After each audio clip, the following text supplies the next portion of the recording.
c'est pas l'activité physique qui est bonne pour la santé. C'est ne pas en faire qui est très dangereux. Ouais, je te l'envoie tout de suite. À plus. Nous passons de plus en plus de temps devant un ordinateur, un téléphone, une télé, un volant. Et du coup, tu l'as lu ? Ah, cool. Ok, allez, à demain. Ciao. Mais notre corps n'est pas conçu pour être assis aussi longtemps. Au contraire, il s'abîme quand nous croyons le reposer. Les scientifiques sont formels. Aujourd'hui, nous restons trop longtemps assis et nous ne bougeons pas assez. Dans cet épisode, nous allons voir pourquoi c'est grave, mais aussi comment on peut mettre en place des solutions simples, seul ou en groupe. Qu'on aime le sport depuis toujours, comme le professeur François Carré, président du collectif Pour une France en forme. J'ai commencé de courir à l'âge de 10 ans. J'avais un tout petit jardin, je faisais des 100 tours de mon jardin avec mon chronomètre dans la main. Donc depuis que j'ai 10 ans, j'ai toujours couru.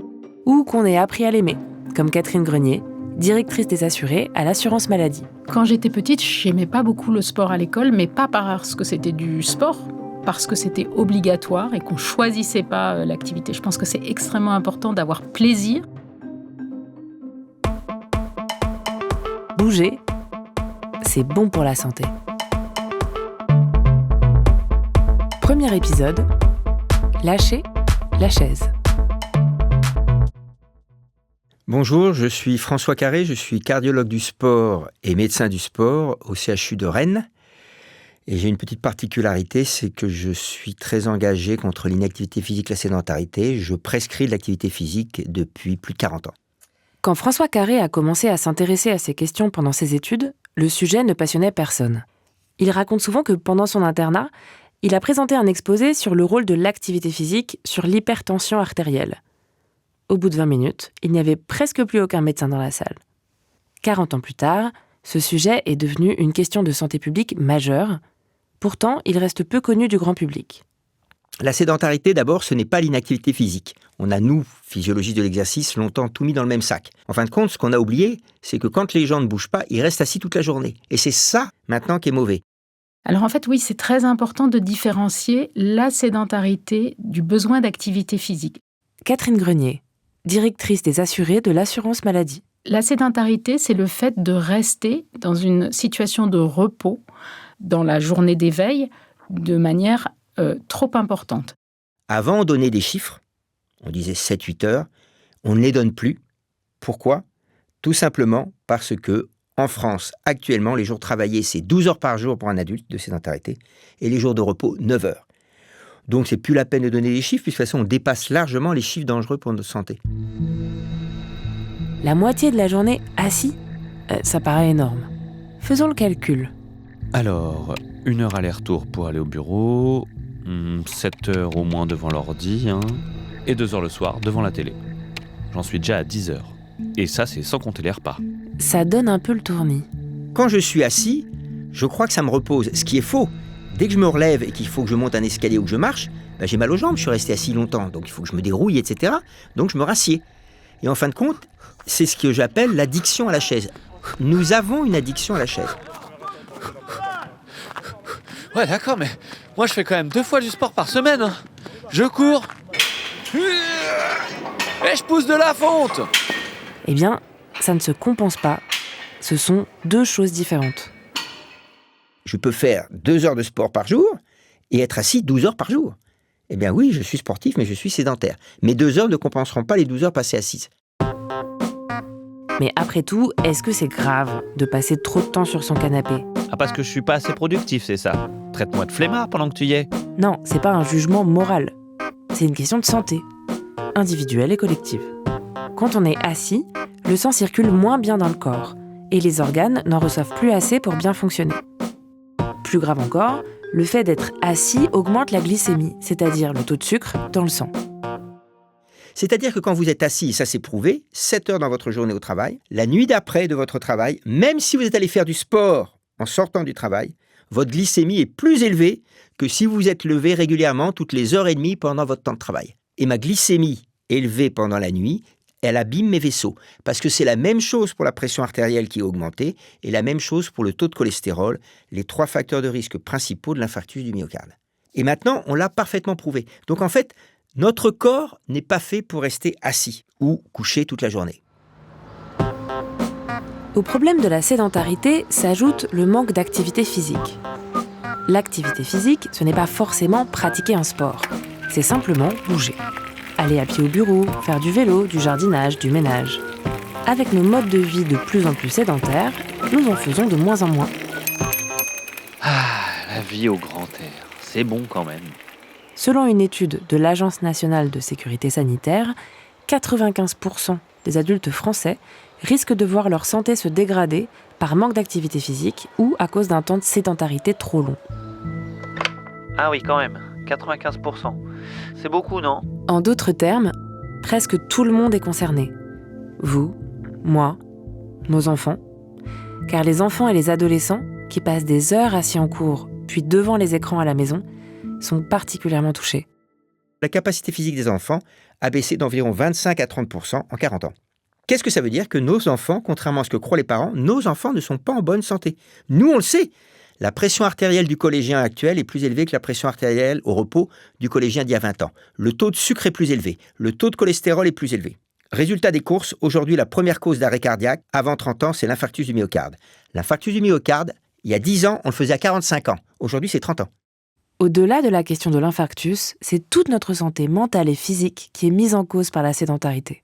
Parmi les maladies chroniques, on est confronté à 3 grands enjeux. Les maladies cardiovasculaires et toutes les maladies qui sont associées, la santé mentale et le cancer. On sait que, par exemple, l'activité physique est un facteur de risque complémentaire aux autres sur les maladies cardiovasculaires et associées. C'est quelque chose qui est très connu depuis très longtemps. On sait aussi depuis plus récemment que le manque d'activité physique génère la dépression et a un effet délétère sur l'ensemble des pathologies psychiatriques. On a, pour le cancer, un lien important entre l'activité physique et un certain nombre de pathologies cancéreuses. On sait aussi qu'un certain nombre de cancers sont évitables et que parmi les facteurs d'évitabilité, il y a bien sûr le tabac, l'alcool, mais il y a aussi l'activité physique et à un degré relativement important, moins important que le tabac ou l'alcool, mais très significatif. Dans le monde, entre 2020 et 2030, on attend 500 millions, je dis bien un demi-milliard de malades chroniques de plus dans le monde. Première cause de mortalité. En France, les maladies chroniques, favorisées par la sédentarité et l'inactivité physique, mais aussi par la nutrition déséquilibrée et le tabagisme, eh bien, ça représente 70 à 80% des causes de décès. Et c'est quand même 40 à 50 000 morts par an en France qui sont liées à la sédentarité. C'est-à-dire que les maladies qu'ils ont développées, c'est parce qu'ils sont sédentaires et qu'elles se sont aggravées parce qu'ils sont sédentaires. On ne s'effondre pas tout d'un coup parce qu'on est assis. Et on voit que ça n'arrête pas d'augmenter. La prise de conscience de ce sujet est assez récente. Elle date d'un petit peu avant la crise sanitaire liée au Covid.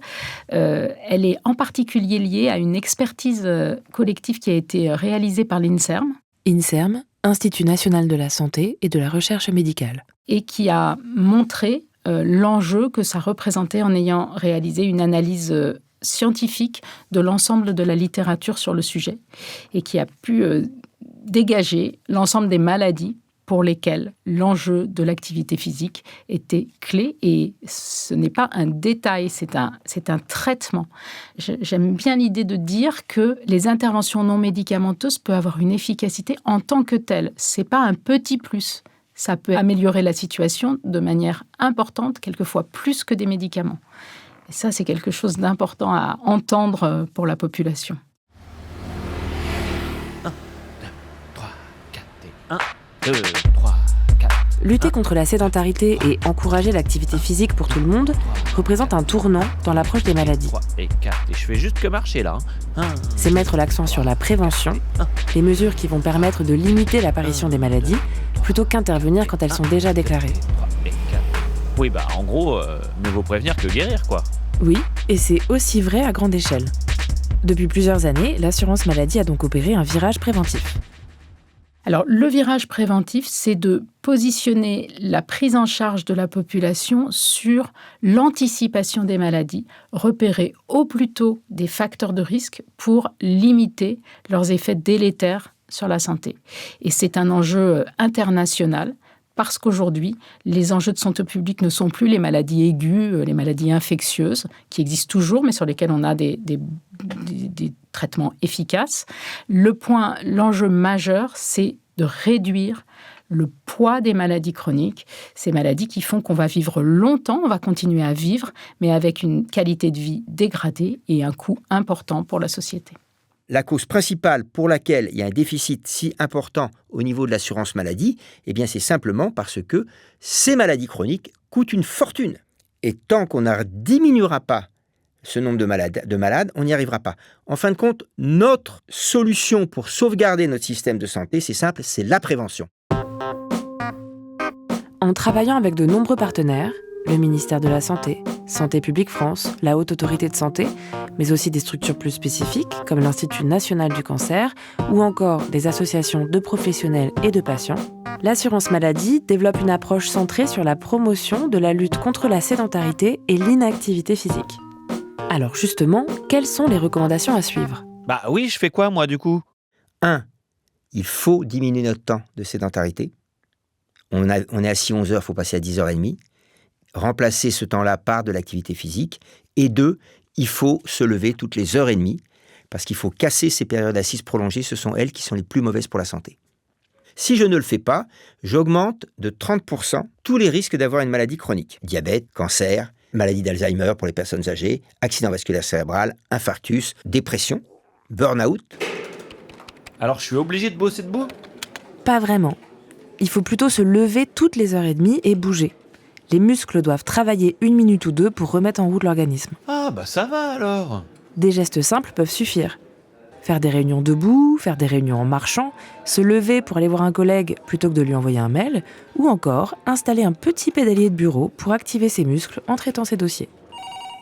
Dans mon bureau, moi, à l'hôpital, je ne réponds jamais au téléphone assis. Je suis toujours en train de marcher dans mon bureau pendant que je téléphone. Toujours. Ouais Michael, devine ce que je suis en train de faire. Alors tous ces petits gestes vont diminuer le risque. Je n'ai pas dit qu'on avait mis en place les choses optimales, mais c'est pas grave. Comme on l'a dit, 1 minute de moins assis dans votre journée, c'est bon pour votre santé. Ensuite, il faut ajouter de l'activité physique dans sa journée. Oui, de l'activité physique, pas du sport, j'ai compris. Je pense qu'il est extrêmement important de dire que l'activité physique, elle est partout. On n'a besoin de rien pour avoir de l'activité physique. Pour les adultes, jusqu'à 65 ans, c'est 30 minutes par jour d'activité physique. 3 fois 10 minutes, 6 fois 5 minutes. Qu'est-ce qu'on doit faire ? Marcher ou faire de l'endurance, du cardio. Un petit peu être essoufflé, il faut être un petit peu essoufflé, mais on peut parler, mais on ne peut pas chanter. Moi, c'est ce que je dis toujours à mes patients. Et puis, associer du renforcement musculaire. C'est pas compliqué, le renforcement musculaire, c'est accepter de monter les étages. Quand j'ai 1 ou 2 étages, je n'ai pas besoin de prendre l'ascenseur. Je fais du renforcement musculaire. Ce sont ces 2 choses qui sont indispensables. Chez les personnes âgées, c'est la même chose, sauf qu'on va rajouter un peu d'équilibre et de coordination. Les enfants, entre 6 et 17 ans, c'est 1 heure par jour d'activité physique. J'insiste, pas de sport, d'activité physique. C'est-à-dire que je n'ai pas à me dire, il faut que j'emmène mon enfant au stade ou à la salle de sport tous les jours. Pas du tout. Aujourd'hui, il faut simplement que les enfants bougent 1 heure par jour. Et là, je me permets de donner toujours ce petit message que je donne aux parents qui adorent leurs enfants. Acheter une trottinette électrique à son gamin de 13 ans, c'est qu'on ne lui veut pas du bien. Parce que cet enfant-là ne bougera pas quand il sera adulte. L'enfant qui ne bouge pas sera un adulte qui ne bougera pas. On peut marcher, on peut faire du vélo, c'est extrêmement simple. Mais quand on a besoin d'éléments motivationnels, quand on a besoin de l'émulation du groupe, on peut aller chercher des activités physiques de groupe, de la marche organisée par une association, de la gymnastique dans un gymnase. Et il y a aujourd'hui la structuration des maisons sport santé qui mettent à disposition sur les territoires de l'information sur où pratiquer une activité physique. Et cette information, on la porte auprès des médecins pour qu'ils puissent en informer les personnes et avoir une réponse à « ça coûte trop cher, j'ai pas les moyens je ne sais pas où aller ». L'assurance maladie s'engage auprès des professionnels de santé pour mieux faire connaître ces dispositifs. Car aujourd'hui, on le sait, tout le monde doit bouger. C'est un changement de société qui est nécessaire. Oui mais alors on fait quoi ? On réaménage les villes, on fait plus de sport à l'école, On apprend les maths en marchant. Et pourquoi pas? C'est énorme tout ce qu'il y a à faire. Mais chaque chose en son temps. L'important, c'est de faire le premier pas. En santé publique, on parle beaucoup de démarche de petits pas. C'est pas le grand soir, on va pas modifier sa vie du jour au lendemain, comme toutes les bonnes résolutions du 1er janvier ou de la rentrée scolaire. Ça ne marche pas, ça dure 1 mois, 2 mois, et on sait que les clubs de sport, on prend les abonnements et puis après ils sont vides, les clubs de sport. Donc c'est plutôt d'intégrer un objectif atteignable et puis de progresser régulièrement. Parce que de toute façon, on n'a pas d'issue. Il faut bouger depuis la naissance, le bébé doit être sur un tapis d'activité, jusqu'à l'EHPAD. On doit bouger. Quand j'arrête de bouger, je signe mon arrêt de mort. C'est simple.